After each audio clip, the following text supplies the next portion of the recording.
નમસ્કાર વિદ્યાર્થી મિત્રો. આગળના વિડીયોની અંદર આપણે હિસાબી પદ્ધતિનો અર્થ અને તેની લાક્ષણિકતાઓની સમજૂતી મેળવી. આજે આપણે હિસાબી પદ્ધતિના હેતુઓ, તેના ફાયદા અને મર્યાદાઓની સમજૂતી મેળવીશું. તો શરૂઆત કરીએ હિસાબી પદ્ધતિના હેતુઓ. પ્રથમ હેતુ છે કાયમી નોંધ. વિદ્યાર્થી મિત્રો, ધંધાની અંદર જે કોઈ વ્યવહારો અને બનાવો બને છે તેને હિસાબની અંદર લેખિત સ્વરૂપે નોંધવામાં આવે છે અને આ નોંધ ચોપડા સ્વરૂપે અથવા તો કમ્પ્યુટરની અંદર કાયમી ધોરણે રાખવામાં આવે છે. માટે હિસાબી પદ્ધતિનો પ્રથમ હેતુ છે વ્યવહારની કાયમી નોંધ. બીજો હેતુ છે દરેક વ્યવહારની હિસાબી અસર જાણવા.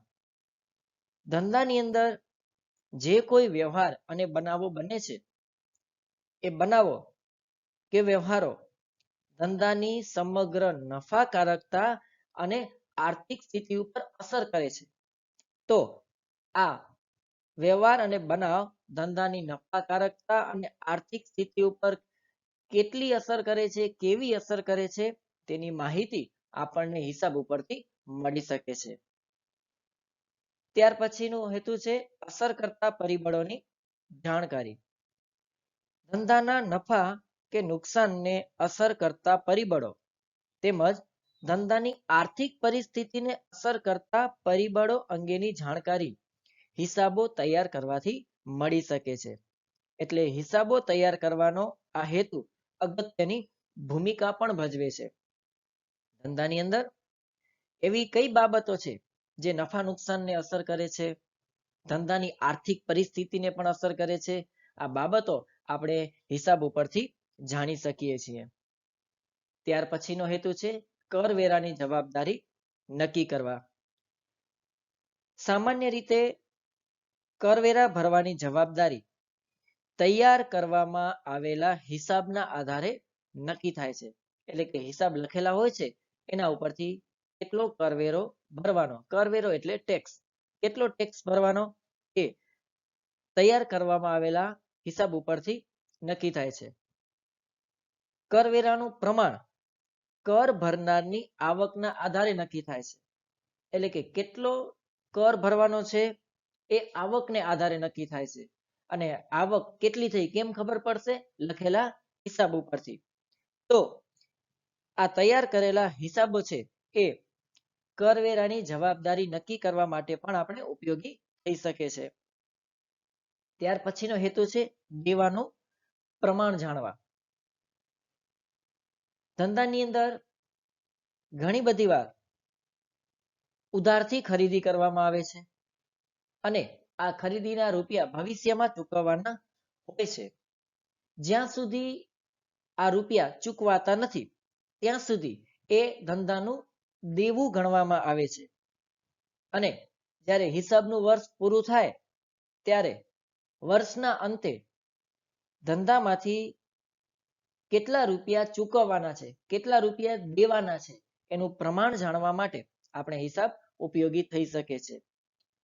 ત્યાર પછીનું લક્ષણ છે લેણાનું પ્રમાણ જાણવા.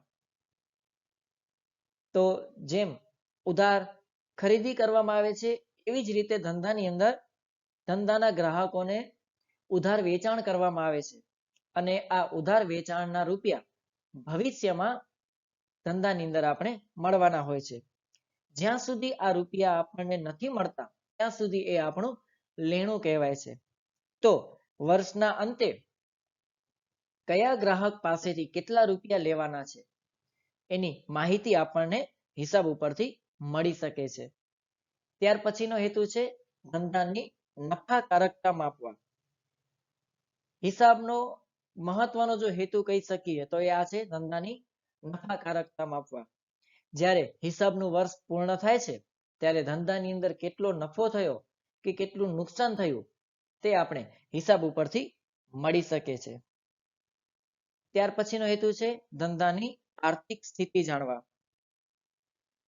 આર્થિક સ્થિતિનો મતલબ કે ધંધાના જે દેવા છે તેના કરતા ધંધાની મિલકતો વધારે હોવી. આપણે એમ કહી શકીએ કે જો દેવા કરતા આપણી મિલકતો વધારે છે તો ધંધાની આર્થિક સ્થિતિ સારી છે, અને મિલકત કરતા દેવા વધારે છે તો ધંધાની આર્થિક સ્થિતિ નબળી છે એમ કહી શકીએ. તો ધંધાની આર્થિક સ્થિતિ જાણવા માટે હિસાબો આપણે ઉપયોગી થઈ શકે છે. ત્યાર પછીનો હેતુ છે ભૂલો અને છેતરપિંડી શોધવા અને રોકવા માટે. નાણાકીય ભૂલો અથવા ગુનાઓ અંગેની જાણકારી તૈયાર થયેલા હિસાબોની તપાસના આધારે મેળવી શકાય છે. જો હિસાબ લખવામાં આવેલા હોય તો હિસાબોમાં ક્યાં ગોટાળા થયા છે, ક્યાં ભૂલો થઈ છે, એ બધી બાબતો આપણે તપાસી શકીએ છીએ. અને જો આવી ભૂલો થતી હોય વારંવાર તો એ ભૂલોને આપણે સુધારી પણ શકીએ છીએ. પણ એ ક્યારે શક્ય બનશે? જો હિસાબને લખવામાં આવશે તો. માટે એક મહત્વનો હેતુ આ પણ ખરો કે હિસાબની અંદર જે ભૂલો અને છેતરપિંડી થાય છે તો એને શોધી શકાય છે અને પછી એને રોકી શકાય છે. તો આ વાત થઈ હિસાબી પદ્ધતિના હેતુઓની. હવે સમજીએ હિસાબી પદ્ધતિના ફાયદા. પ્રથમ ફાયદો છે હિસાબી માહિતીની ઉપલબ્ધતા. ધંધાના માલિક દ્વારા હિસાબી માહિતી તૈયાર કરવામાં આવે છે. આ માહિતી જો તૈયાર હોય તો માલિકને જ્યારે તેની જરૂર પડે ત્યારે તેનો એ ઉપયોગ કરી શકે છે. દાખલા તરીકે માલિકને બેંકમાંથી લોન લેવાની હોય તો આ તૈયાર થયેલ માહિતી બેંકમાં રજૂ કરીને પોતાના ધંધાની સ્થિતિને દર્શાવીને માલિક લોન પ્રાપ્ત કરી શકે છે. તો આ રીતે હિસાબી માહિતી માલિકને ખૂબ જ ઉપયોગી થઈ શકે છે. બીજો ફાયદો છે નફાકારકતા જાણવા. આ મુદ્દો આપણે હિસાબી પદ્ધતિના હેતુમાં પણ સમજ્યા કે ધંધાની અંદર કેટલો લાભ થયો કે કેટલું નુકસાન થયું. આ માહિતી હિસાબી પદ્ધતિ છે એ આપણને પૂરી પાડે છે. એટલે ધંધાનો નફો કે નુકસાન જાણવા માટે આપણે હિસાબો ઉપયોગી થઈ શકે છે. ત્યાર પછીનો ફાયદો છે આર્થિક સ્થિતિ જાણવા. હિસાબી મુદ્દતના અંતે ધંધાની આર્થિક સ્થિતિ કેવી છે તેની જાણકારી આપણે હિસાબ ઉપરથી મળી શકે છે. જો ધંધાના દેવા ઓછા હોય તો ધંધાની આર્થિક સ્થિતિ સારી છે એમ આપણે કહી શકીએ, અને જો ધંધાના દેવા વધારે હોય તો ધંધાની આર્થિક સ્થિતિ નબળી છે એમ આપણે કહી શકીએ છીએ, સમજી શકીએ છીએ. તો આ ધંધાની આર્થિક સ્થિતિ જાણવા માટે આપણે હિસાબી પદ્ધતિ છે એ ખૂબ જ ઉપયોગી થઈ શકે છે. ત્યાર પછીનો ફાયદો કરવેરા આયોજન માટે. આ મુદ્દો હિસાબી પદ્ધતિના હેતુમાં પણ હતો. ધંધાની અંદર જે કાંઈ આવક થાય છે એ આવક ઉપર માલિકે ટેક્સ ભરવાનો હોય છે. તો કેટલો ટેક્સ માલિકે ભરવાનો છે એની માહિતી આપણે લખેલા હિસાબો ઉપરથી મળી શકે છે. ત્યાર પછીનો ફાયદો છે ધંધાનું મૂલ્યાંકન. ઘણી વખત માલિક છે એ પોતાનો ધંધો અન્ય વ્યક્તિને વેચી દેતો હોય છે. આ સંજોગોમાં ધંધાની વેચાણ કિંમત કેટલી હોવી જોઈએ એ માહિતી આપણે લખેલા હિસાબો ઉપરથી ખ્યાલ આવે છે. લખેલા હિસાબ આપણે બતાવે છે કે ધંધાની અંદર કેટલો નફો થયો છે, ધંધાની આર્થિક પરિસ્થિતિ કેવી છે. જો ધંધાની અંદર વધારે નફો થતો હોય, ધંધાની આર્થિક સ્થિતિ પણ સારી હોય તો આવો ધંધો વેચતી વખતે માલિકને વધારે નાણાં મળે છે. તો આ ધંધાનું મૂલ્ય નક્કી કરવા માટે પણ હિસાબો ઉપયોગી થઈ શકે છે. ત્યાર પછીનો ફાયદો નિર્ણય ઘડતર. માલિકે ધંધાની અંદર અલગ અલગ તબક્કે નિર્ણય લેવા પડતા હોય છે. ઘણી વખત એવું થાય કે ધંધાની અંદર ખર્ચાઓ વધારે થતા હોય જેના થકી ધંધાનો નફો ઓછો થતો હોય, અને ક્યારેક આવું થવાથી માલિક એવો નિર્ણય લઈ લે કે મારો નફો ઓછો થાય છે તો હું આ ધંધો બંધ કરી દઉં.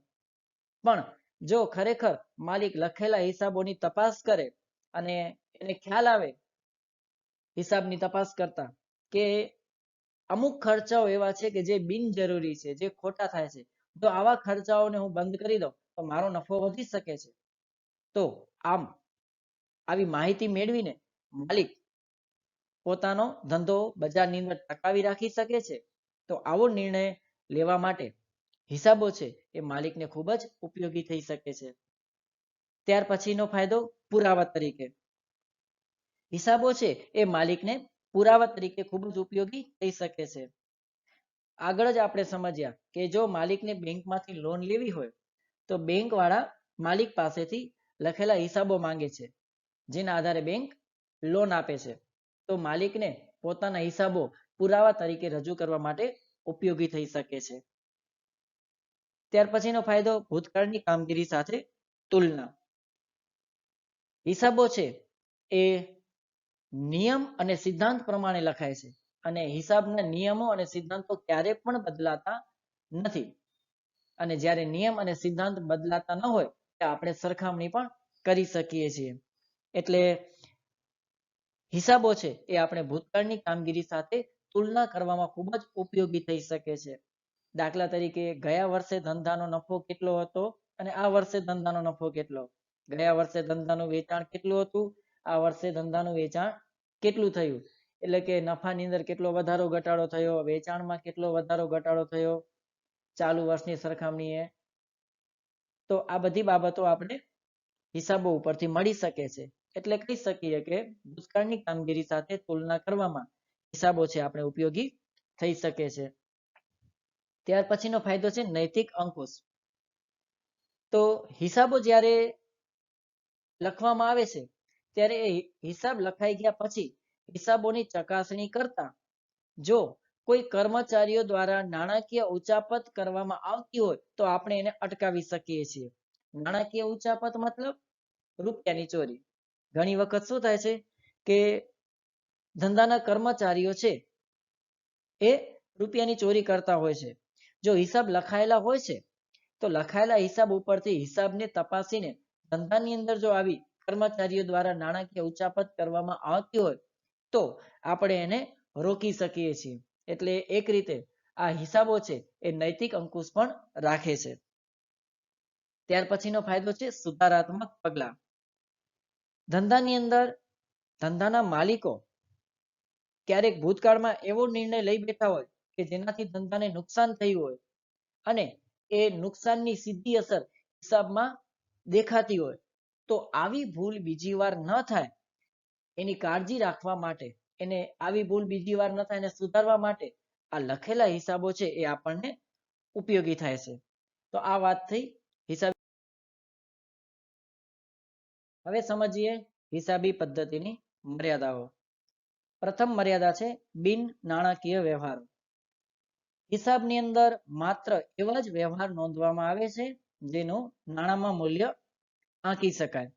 દાખલા તરીકે વસ્તુની ખરીદી કરવી, એમનું વેચાણ કરવું, ધંધામાંથી ખર્ચા ચૂકવવા, ધંધાની અંદર આવકો પ્રાપ્ત થવી. આ બધા નાણાકીય વ્યવહારો છે, એવા વ્યવહારો છે જેનું નાણામાં મૂલ્ય માપી શકાય. પણ ધંધામાં કામ કરતા કર્મચારીઓની પ્રામાણિકતા, વફાદારી, નિષ્ઠા જેવા ગુણો ધંધાના વિકાસમાં ખૂબ જ મહત્વની ભૂમિકા ભજવે છે. પણ આ બાબતો ધંધાના હિસાબમાં સમાવવામાં આવતી નથી, જે હિસાબી પદ્ધતિની એક મોટામાં મોટી મર્યાદા કહી શકાય. ત્યાર પછીની મર્યાદા છે નાણાંનું સ્થિર મૂલ્ય. હિસાબી પદ્ધતિ એમ માને છે નાણાંનું મૂલ્ય હંમેશા સ્થિર રહે છે. આજથી 5 વર્ષ પહેલા કોઈ મિલકત આપણે લાખ રૂપિયામાં ખરીદી હોય તો સ્વાભાવિક છે કે ફુગાવાની પરિસ્થિતિની અંદર 5 વર્ષ પહેલા ખરીદેલી મિલકતની કિંમત આજે વધી ગઈ હશે. એટલે કે 5 વર્ષ પહેલા આપણે જે લાખ રૂપિયાની મિલકત ખરીદી હતી એ મિલકત જો આજે 5 વર્ષ પછી લેવા જઈએ તો આપણે એની કિંમત વધારે ચૂકવવી પડશે. પણ હિસાબ એમ બતાવે છે કે 5 વર્ષ પહેલા જે મિલકત આપણે લાખ રૂપિયામાં લીધી હતી એ જ મિલકત જો આજે લેવા જાશું ફરીથી 5 વર્ષ પછી તો આપણે એ લાખ રૂપિયામાં જ પડશે. તો આ હિસાબી પદ્ધતિની મર્યાદા થઈ. ત્યાર પછીની મર્યાદા છે ઐતિહાસિક વ્યવહારો અને બનાવો. હિસાબી પદ્ધતિની અંદર માત્ર થઈ ગયેલા બનાવો કે વ્યવહારોની જ નોંધ કરવામાં આવે છે. આ વ્યવહાર લખતી વખતે જો ભૂલ થઈ ગઈ હોય તો એ ભૂલને સુધારી શકાતી નથી અને આ ભૂલ ભરેલી માહિતીનો જો કોઈ વ્યક્તિ ઉપયોગ કરે છે તો એ માહિતી એ વ્યક્તિને નિર્ણય લેવા માટે ઉપયોગી થઈ શકતી નથી. ત્યાર પછીની મર્યાદા છે બજાર કિંમતની અવગણના. ધંધાની મિલકતની અંદર એની જે કિંમત છે એની અંદર અવારનવાર ફેરફાર થતા રહેતા હોય છે. ધંધાની મિલકતો છે એની બજાર કિંમત સતત બદલાતી રહેતી હોય છે. તો આ હિસાબી પદ્ધતિની અંદર બજાર કિંમતની અવગણના કરવામાં આવે છે. એટલે કે મિલકતની કિંમતમાં જે સતત ફેરફારો થતા હોય છે એ સીધી રીતે હિસાબમાં દર્શાવવામાં આવતા નથી. મિલકત જે કિંમતે ખરીદી હોય એ જ કિંમત ચોપડાની અંદર હિસાબની અંદર બતાવવામાં આવે છે, જેના આધારે ભવિષ્યમાં ક્યારેક ભૂલ ભરેલા નિર્ણય લઈ શકાય છે. ત્યાર પછીની મર્યાદા છે અંદાજોનો ઉપયોગ. હિસાબી પદ્ધતિની અંદર હિસાબ લખતી વખતે ઘણી વખત અંદાજ લગાવવામાં આવે છે અને આ અંદાજો છે એના આધારે હિસાબ લખવામાં આવે તો સ્વાભાવિક છે કે હિસાબ લખવામાં ઘણી વખત ભૂલ પણ થતી હોય છે અને આ ભૂલને આધારે જો ભવિષ્યમાં કોઈ નિર્ણય લેવાનો થાય તો એ નિર્ણય ખોટો સાબિત થઈ શકે છે. ત્યાર પછીની મર્યાદા છે બેવડા ધોરણો. હિસાબની અંદર બેવડા ધોરણોનો ઉપયોગ થતો હોય છે. આગળ આપણે અભ્યાસ કરશું એક ખાતાનો નફા નુકસાન ખાતું અને એક પત્રકનો અભ્યાસ કરવાનો થશે પાકું સરવૈયું, જે આગળના અભ્યાસમાં આવશે. પણ એની જો ટૂંકમાં સમજૂતી આપું તો નફા નુકસાન ખાતું જે બનાવવામાં આવે છે એની અંદર ચાલુ વર્ષના ખર્ચા અને આવકની નોંધ કરવામાં આવે છે. નફા નુકસાન ખાતામાં ચાલુ વર્ષના ખર્ચા અને આવકની નોંધ કરવામાં આવે છે. મતલબ કે વર્તમાન કિંમતે આ બધા ખર્ચા અને આવક હિસાબમાં લખાય છે.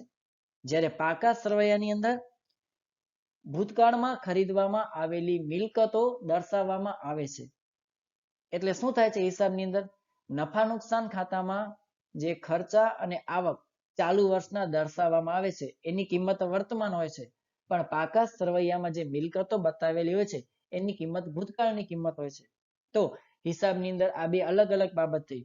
એક બાજુ ખર્ચા અને આવકો વર્તમાન કિંમતે બતાવવામાં આવતા હોય અને બીજી બાજુ મિલકતો છે એ ઐતિહાસિક કિંમતે બતાવવામાં આવતી હોય છે. તો આ બાબતો છે એ ભવિષ્યની અંદર નિર્ણય લેવામાં આપણે બિનઉપયોગી સાબિત થઈ શકે છે. તો આજે આપણે મુખ્ય 3 બાબતની ચર્ચા કરી. હિસાબી પદ્ધતિના હેતુઓ, તેમના ફાયદા અને મર્યાદા. આ લખાણ મેં તમને જે માહિતી સમજાવી એ બધું તમે ટેક્સ્ટ બુકની અંદર તમારી ચોપડીની અંદર વાંચશો અને એનો અભ્યાસ કરશો